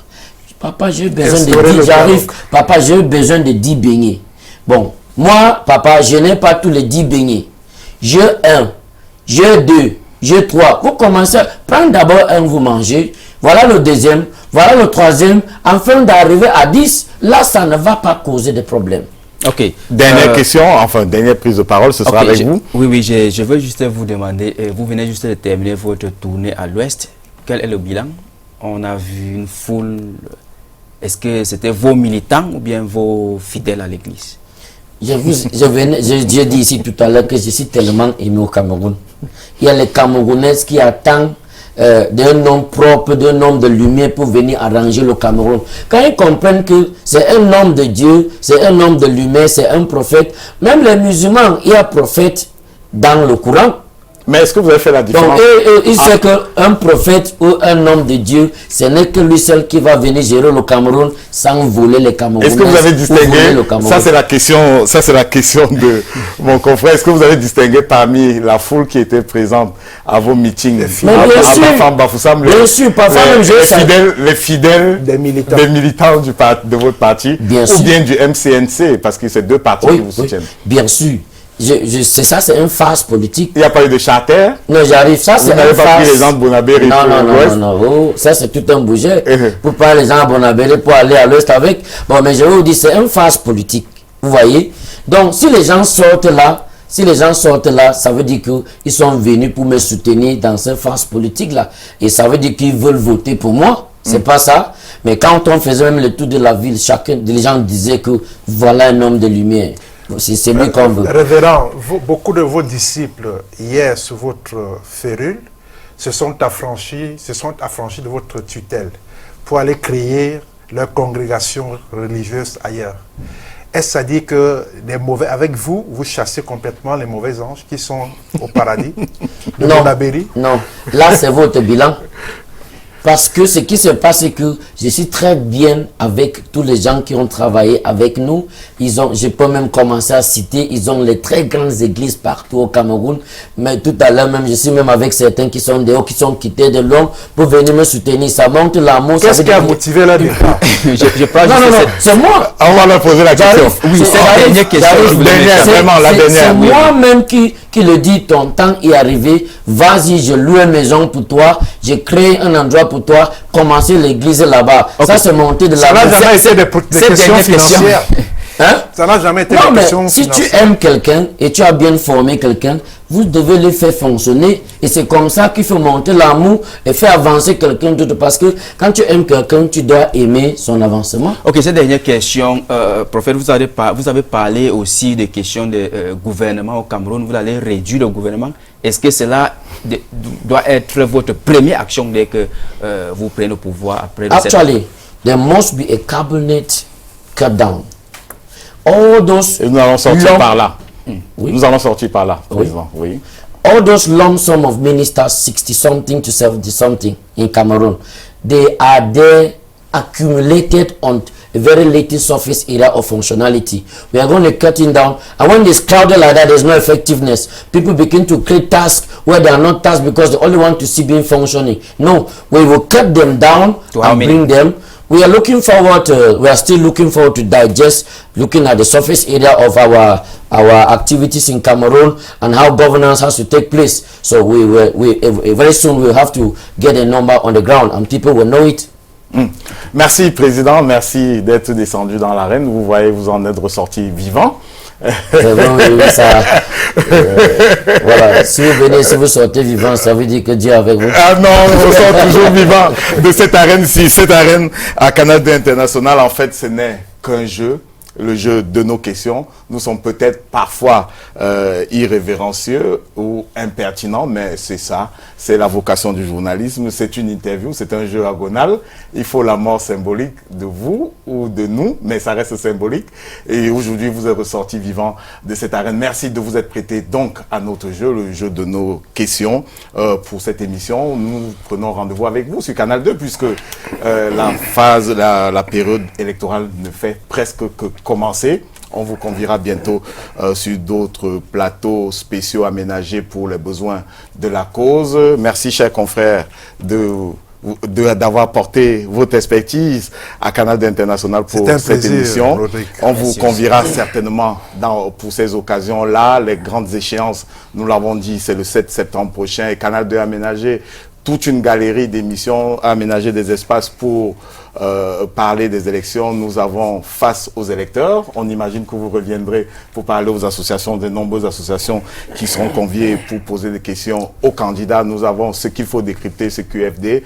Nous avons Corps électoral qu'anime Jean-Pierre Essonneau et d'autres programmes sur Canal 2 International. Vous aurez pu suivre cette émission en direct sur notre site web, mais si vous l'avez manqué, vous pouvez la suivre en replay sur notre chaîne YouTube, la chaîne YouTube de Canal 2 International. Retrouvons-nous la semaine prochaine pour une autre édition de l'Arène avec un autre candidat ou un sujet proche des questions électorales. Et ce sera toujours le Hot et le Hard Interview à la télévision. Bonsoir. Merci.